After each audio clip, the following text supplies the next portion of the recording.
സംസ്ഥാന സർക്കാരിന്റെ ദളിത് വിരുദ്ധ നടപടികൾക്കെതിരെ ഭാരതീയ ദളിത് കോൺഗ്രസ് ജില്ലാ കമ്മിറ്റിയുടെ നേതൃത്വത്തിൽ വൈക്കം MLA ഓഫീസിലേക്ക് മാർച്ചും ധർണയും നടത്തി. 610 കോടി രൂപ പട്ടികജാതി പട്ടികവർഗ വിഭാഗങ്ങളുടെ ഫണ്ട് വെട്ടിക്കുറച്ച പിണറായി സർക്കാരിന്റെ ദളിത് വിരുദ്ധ നയം തിരുത്തുക, പട്ടികജാതി വകുപ്പ് വഴി നൽകിക്കൊണ്ടിരിക്കുന്ന ഭവന നിർമ്മാണ പദ്ധതി പുനഃസ്ഥാപിക്കുക, വിദ്യാർത്ഥികളുടെ ഈ ഗ്രാന്റ് മുടക്കം കൂടാതെ നൽകുക തുടങ്ങിയ വിവിധ ആവശ്യങ്ങൾ ഉന്നയിച്ചാണ് പ്രതിഷേധ സമരം സംഘടിപ്പിച്ചത്. കച്ചേരി കവലയ്ക്ക് സമീപം മാർച്ച് പോലീസ് തടഞ്ഞു. തുടർന്ന് നടന്ന ധർണാ സമരം DCC പ്രസിഡന്റ് നാട്ടകം സുരേഷ് ഉദ്ഘാടനം ചെയ്തു.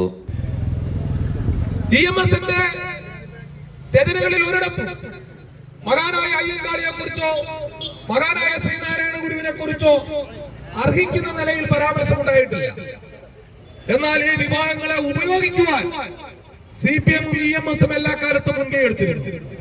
ജില്ലാ പ്രസിഡന്റ് ജോൺ തറപ്പേൽ അധ്യക്ഷത വഹിച്ചു.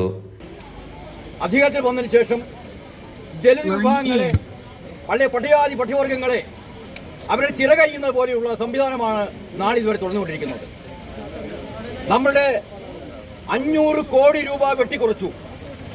അതുപോലെ തന്നെ നമ്മുടെ പട്ടികജാതി വിഭാഗത്തിൽപ്പെട്ട പഠിക്കുന്ന കുട്ടികൾക്ക് ലംസം ഗ്രാന്റ് ഇല്ല, സ്റ്റൈപ്പൻഡ് ഇല്ല, ഉന്നത വിദ്യാഭ്യാസം നടത്തുന്ന കുട്ടികൾക്ക് സ്കോളർഷിപ്പുകളില്ല. ദളിത് കോൺഗ്രസ് സംസ്ഥാന ജനറൽ സെക്രട്ടറിമാരായ K. Suresh Kumar, NJ Prasad, PK Suseelan, KK Vinod, മായ പുത്തൻതറ, രവി V. സോമൻ, PV മുരളി, കോൺഗ്രസ് ജില്ലാ ബ്ലോക്ക് നേതാക്കൾ തുടങ്ങിയവർ പ്രസംഗിച്ചു.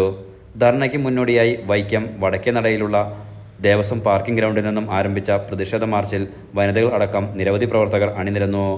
Enlight news, Vaikom.